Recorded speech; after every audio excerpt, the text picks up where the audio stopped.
அந்த கலைஞரின் மகனாக இருக்கக்கூடிய நான் சொல்லுகிறேன்,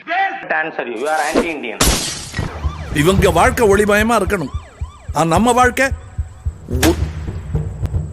இந்த இருட்டில இருந்து வெளிச்சத்துக்கு வரணும்னா ஒரே ஒரு வழிதான், உங்கள் ஓட்டு. இவன் நம்ம நாட்டுக்கு பிரதம மந்திரியா வர்றது கூட வாய்ப்பு இருக்கு. கேட்டுக்க.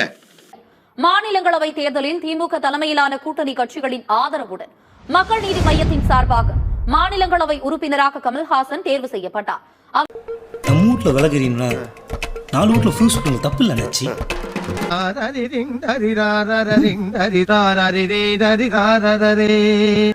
திமுகங்கிறது ஒரு உணர்வு. அந்த கொடுமையை கொஞ்சம் நீங்களே கேளுங்களேன். கலைஞரே பிறக்கலைன்னா, அண்ணாவே பிறக்கலைன்னா வேற யாராவது வந்தே ஆக வேண்டிய நிலைமை.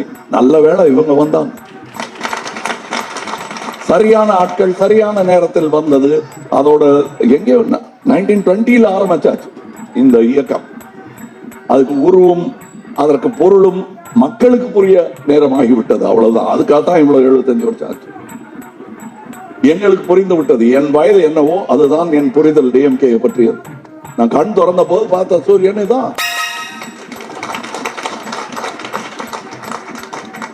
அதுல எனக்கு ஒரு இது இருட்டு வரும். நாங்க இருட்டு பள்ளம். நாளை சூரியன் வரும். இருட்டை பார்த்து பயப்படாதீங்க. இருட்டை பார்த்து நான் பயப்பட மாட்டேன். ஏன்னா விடியும். அப்போ உதயம் வரும். உதயநிதியும் வருவாரு, முதலமைச்சர்.